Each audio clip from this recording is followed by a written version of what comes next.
নমস্কার বন্ধুরা, আবারও চলে এলাম আবহাওয়ার একটি গুরুত্বপূর্ণ আপডেট নিয়ে।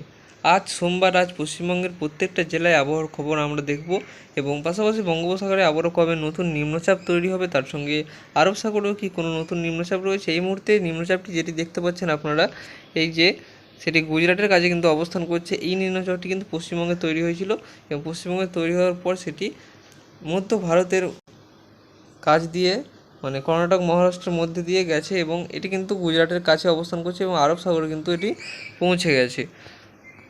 বঙ্গোপসাগরে আবারও কবে নতুন নিম্নচাপ তৈরি হবে, তার সঙ্গে আগামী দিনে কত মিলিমিটার বৃষ্টিপাত হতে পারে, আগামী 8 দিনের মধ্যে কত মিলিমিটার বৃষ্টিপাত হবে, সবটা কিন্তু এই ভিডিওর মাধ্যমে আমরা জানবো। অবশ্যই ভিডিওটি একটু শেষ পর্যন্ত দেখবেন এবং চ্যানেলটিকে সাবস্ক্রাইব করে রাখবেন এই ধরনের আবহাওয়ার গুরুত্বপূর্ণ আপডেটগুলি সবার আগে দেখার জন্য।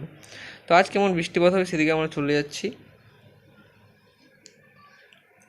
আজ মূলত দক্ষিণবঙ্গে হালকা বৃষ্টিপাতের সম্ভাবনা থাকবে। তো কখন এই বৃষ্টিটি হতে পারে সেদিকে আমরা চলে যাব।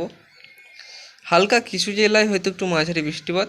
তো বৃষ্টির সম্ভাবনা কখন দেখা হবে, 12টার পর থেকে একটু বৃষ্টির সম্ভাবনা থাকবে। 12টা থেকে 6টা পর্যন্ত এই বৃষ্টির সম্ভাবনা, তারপর কিন্তু কোনো বৃষ্টির সম্ভাবনা থাকছে না। আপনাদের জানিয়ে রাখছি যে 12টা থেকে 6টার মধ্যে হালকা বৃষ্টিপাত, সব জায়গায় হবে না, কিছু কিছু জায়গায় হবে। এই বৃষ্টিপাতটি পূর্ব মেদিনীপুরে একটু বৃষ্টির সম্ভাবনা বেশি রয়েছে। এই যে পূর্ব মেদিনীপুরের এই দিকটা একটু বেশি বৃষ্টিপাতের সম্ভাবনা রয়েছে। তাছাড়া কিন্তু বাকি যে জেলাগুলি রয়েছে, বাঁকুড়া, পুরুলিয়া, কলকাতা, হাওড়া, হুগলি, নদিয়া, উত্তর চব্বিশ পরগনা, বীরভূম, মুর্শিদাবাদ, এইসব জেলাগুলিতে কিন্তু বৃষ্টির সম্ভাবনা খুবই কম রয়েছে। হালকা বৃষ্টিপাতেরই সম্ভাবনা থাকবে। তবুও যে 1-2 ঘন্টা ধরে বৃষ্টিপাত হবে সেরকম কিন্তু আজ বৃষ্টিপাত হবে না, হালকা বৃষ্টিপাত হবে এবং আবারও কিন্তু থেমে যাবে। সব জায়গায় হবে না এই বৃষ্টিপাতটা, আগে থেকে জানিয়ে রাখছি। কিছু জায়গায় এই বৃষ্টিপাতটি হবে। বেশিরভাগ জায়গায় কিন্তু পরিষ্কার আবহাওয়া আজ সারাদিন থাকার সম্ভাবনা রয়েছে। উত্তরবঙ্গে একই রকম পরিস্থিতি, রাত পর্যন্ত আমরা দেখে নেব। একই রকম পরিস্থিতি, দুপুরের দিকে হালকা বৃষ্টিপাত হতে পারে, দুপুর থেকে বিকেলের মধ্যে এই বৃষ্টিপাতের সম্ভাবনা থাকছে। তারপর কিন্তু রাতের দিকে পরিষ্কার আবহাওয়া আপনারা দেখতে পাচ্ছেন। পুরো রাত মানে সন্ধ্যে 7টার পর থেকেই একদম পুরো পরিষ্কার আবহাওয়া হয়ে যাচ্ছে। কোনো জায়গায় কিন্তু বৃষ্টির সম্ভাবনা আমরা দেখতে পাচ্ছি না, বাংলাদেশেও নেই এবং পশ্চিমবঙ্গেও কিন্তু সারাদিন বৃষ্টিপাতের একটু সম্ভাবনা রয়েছে বিকেল পর্যন্ত। তাছাড়া কিন্তু সন্ধ্যের পর থেকে কোনো বৃষ্টিপাতের সম্ভাবনা নেই। শুধুমাত্র বাংলাদেশের সেই চট্টগ্রামের মহেশখালীর কিছু অংশে হালকা বৃষ্টিপাত হতে পারে। তাছাড়া কিন্তু বৃষ্টির সম্ভাবনা কোনো জায়গাতেই নেই। তো বঙ্গোপসাগরে আবারও কবে নতুন নিম্নচাপ তৈরি হবে সেদিকে আমরা চলে যাব। একটি কিন্তু ঘূর্ণাবর্ত আপনারা দেখতে পাচ্ছেন, সোমবারই কিন্তু একটি ঘূর্ণাবর্ত তৈরি হয়ে যাওয়ার সম্ভাবনা রয়েছে বঙ্গোপসাগরে। আপনারা দেখাচ্ছি এই যে ঘূর্ণাবর্তটি এখানে কিন্তু অবস্থান করছে। ঘূর্ণাবর্তটি একদম বঙ্গোপসাগরের মধ্যে একদম অবস্থান করছে এবং এই ঘূর্ণাবর্তটি কোনো নিম্নচাপে পরিণত হচ্ছে কিনা সেটি আমরা দেখব।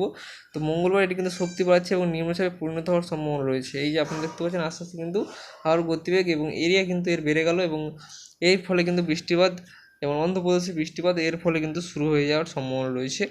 তো এই নিম্নচাপটি কোন দিকে এগোবে সেদিকে আমরা চলে যাব। এই যে এই নিম্নটা কিন্তু প্রচণ্ড শক্তিশালী হচ্ছে, আস্তে আস্তে বুধবার চলে গেছি আমরা।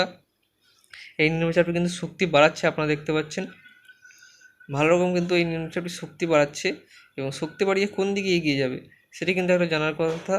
এই যে প্রচণ্ড শক্তি বাড়াচ্ছে এবং এই নিম্নচাপটি কিন্তু ঘূর্ণিঝড়ে পরিণত হয়ে যাওয়ার একটা সম্ভাবনা রয়েছে। আপনাদের দেখাবো যে কত গতিবেগ হচ্ছে, লাস্টের দিকে দেখাবো। এখন দেখে নিই এটা কোন দিকে এগোচ্ছে।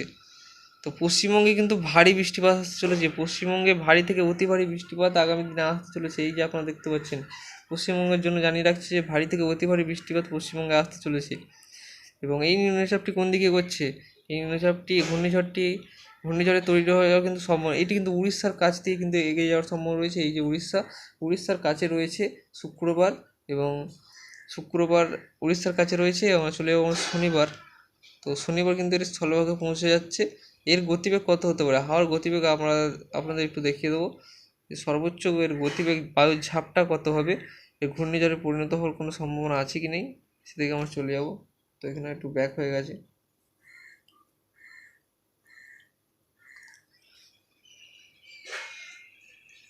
তো এবার চলে যাচ্ছি আমরা গতিবেগ, কত গতিবেগ হতে পারে, মানে ঘূর্ণিঝড়ে পরিণত হওয়ার সম্ভাবনা কতটা রয়েছে সেদিকে আমরা চলে যাব। যদি আমরা বায়ুর ঝাপটার দেখি 73 কিলোমিটার বেগে বায়ুর ঝাপটা এখানে কিন্তু রয়েছে, মানে ঝোড়ো হাওয়া। এবং যখন এটি স্থলভাগের কাছে যাবে, মানে এই যে যেমন শুক্রবার দিন এটি স্থলভাগে পৌঁছে যাচ্ছে এবং স্থলভাগে এটি কিন্তু 50-55 কিলোমিটার বেগে ঝোড়ো হাওয়া বইতে পারে। 50 থেকে 55 কিলোমিটার গতিবেগে ঝোড়ো হাওয়া উপকূলবর্তী অঞ্চলগুলিতে বওয়ার সম্ভাবনা রয়েছে। তাছাড়া কলকাতার দিকে যদি আমরা দেখি, কলকাতার 43 কিলোমিটার বেগে ঝোড়ো হাওয়া, মানে একটি গভীর নিম্নচাপ আকারে কিন্তু এটি এই মুহূর্তে যেটা আপডেট আসছে তার অনুযায়ী কিন্তু গভীর নিম্নচাপে এটি কিন্তু পরিণত হবে এবং ঘূর্ণিঝড়ে পরিণত হওয়ার সম্ভাবনা কিন্তু এটি খুবই রয়েছে, খুবই মানে ঘূর্ণিঝড়ে পরিণত হওয়ার সম্ভাবনা এটি কিন্তু চান্স খুবই বেশি রয়েছে। তো এবার আমরা চলে যাবো যে আগামী দিনে কেমন বৃষ্টিপাত আসতে চলেছে এবং কত মিলিমিটার বৃষ্টিপাত হবে।